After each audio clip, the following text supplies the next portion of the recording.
Already Narayanganj এনসিপির একটা শক্তিশালী ঘাঁটি।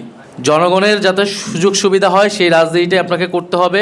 অলরেডি নারায়ণগঞ্জ এনসিপির একটা শক্তিশালী ঘাঁটি এবং এটার জন্য অবশ্যই এটার কৃতিত্ব আপনাদের। আপনারা যারা গণ অভ্যুত্থানে অংশ নিয়েছিলেন, অভ্যুত্থান পরবর্তী নাগরিক কমিটি বৈষম্য বিরোধীতে আপনারা কাজ করে এসেছেন এবং আজকে সংগঠনটাকে এই পর্যায়ে এনেছেন। এবং বিশেষভাবে ধন্যবাদ জানাবো অবশ্যই আলামিন ভাইকে। উনি প্রধান সমন্বয়কারী ছিলেন। নারায়ণগঞ্জের সংগঠিত করার পিছনে ওনার গুরুত্বপূর্ণ অবদান রয়েছে। আমরা নারায়ণগঞ্জের যে শুনেছি, নারায়ণগঞ্জের বা এর আগের আমলে ফ্যাসিস্ট আমলে দেখেছি নারায়ণগঞ্জকে একটা মাফিয়া এলাকা হিসেবেই রাজনীতিতে পরিচিত ছিল। এইখানকার রাজনীতি অর্থনীতি নিয়ন্ত্রণ করত বিভিন্ন গডফাদার এবং মাফিয়ারা, এবং সেই মাফিয়া গডফাদাররা 5ই আগস্ট গণ অভ্যুত্থানের মাধ্যমে পরাজিত হয়েছে, দেশ থেকে বিতাড়িত হয়েছে, পলায়ন করতে বাধ্য হয়েছে। এখন আমাদের সংগ্রামটা হচ্ছে এই নারায়ণগঞ্জের রাজনীতি অর্থনীতিকে নারায়ণগঞ্জের মানুষের জন্য তৈরি করা। এইখানকার রাজনীতি যাতে নারায়ণগঞ্জের মানুষকে উপকৃত করতে পারে, সাধারণ মানুষের পক্ষে কথা বলতে পারে, এইখানে যাতে নতুন করে কোনো গডফাদার এবং মাফিয়া তৈরি না হয়। নারায়ণগঞ্জের সন্ত্রাস, চাঁদাবাজি, দুর্নীতি ইত্যাদির বিরুদ্ধে এনসিপি সবচেয়ে দৃঢ় অবস্থানে থাকবে, এটাই আমাদের প্রত্যাশা। জনগণেরও কিন্তু এনসিপি থেকে এবং এনসিপির সহযোগী ছাত্রশক্তি, যুবশক্তি সবার কাছ থেকে এটাই প্রত্যাশা। এবং জনগণের এই প্রত্যাশার কিন্তু আমরা প্রতিফলন দেখেছি জাতীয় সংসদ নির্বাচনে, যেখানে আমাদের 6টা আসন এসেছে, 6টার মধ্যে একটা কিন্তু এসেছে এই নারায়ণগঞ্জ থেকেই।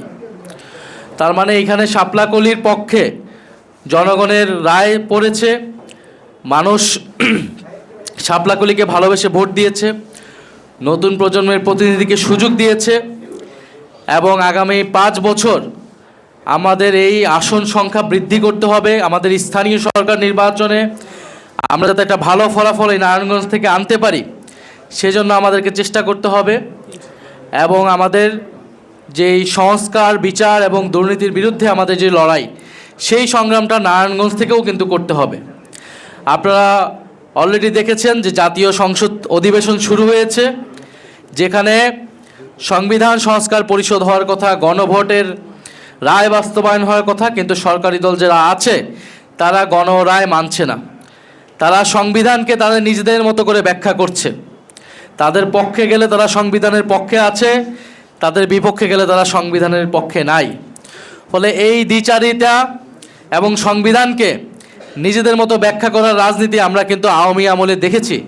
আওয়ামী লীগ একইভাবে সংসদকে কবজা করে সংবিধানকে দলীয়করণ করেছে, সংবিধানকে নিজেদের মতো ব্যাখ্যা করেছে। এই একই কাজ এখনকার যারা সরকার দল তাদের মধ্যেও আমরা এই প্রবণতা দেখতে পাচ্ছি। ফলে যদি সেই প্রবণতা তাদের মধ্যেও থাকে, জনগণ তাদের রায় আবারও রাজপথে জানান দিবে। তো সেটার জন্য কি এনসিপি প্রস্তুত আছে?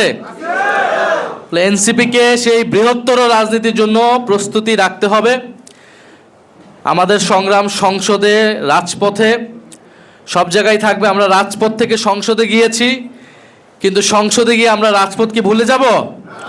আমরা ভুলে যাব না। এইখানেই রাজপথ থেকে আমাদের জন্ম হয়েছে, এইখানেই আমাদের জনগণের সাথে আমাদের সেই সম্পর্ক, এটা আরও বৃদ্ধি করা লাগবে। এবং আমরা চাই যে নতুন বন্দোবস্ত, নতুন রাজনীতির কথা আমরা বলছি, সেইটা আমাদের প্র্যাকটিসে যাতে, আমাদের চর্চায় যাতে এটা আসে। ফলে নারায়ণগঞ্জ আমরা জানি খুবই ক্রিটিক্যাল এরিয়া। তো সেইখানে আপনারা সাহসিকতার সাথে সংগঠন গড়তেছেন সংগঠন, আপনারা এটা অব্যাহত রাখবেন। আপনাদের নতুন কমিটি হয়েছে, সেই জন্য আপনাদেরকে শুভেচ্ছা জানাই।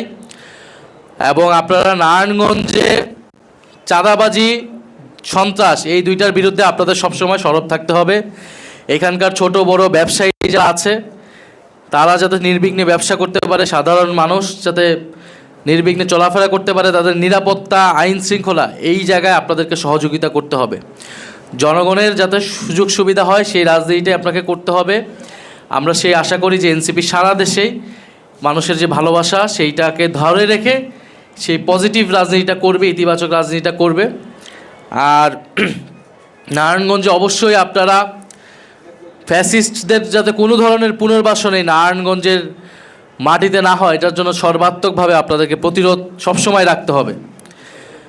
নারায়ণগঞ্জে ফ্যাসিস্ট যারা ছিল তাদেরকে বিচারের আওতায় আনা, তাদেরকে বিচার নিশ্চিত করা, শহীদ পরিবার যারা আছে, আহত যোদ্ধা যারা রয়েছে তাদের সাথে যোগাযোগ রাখা, সেজন্য আপনারা কাজ করবেন।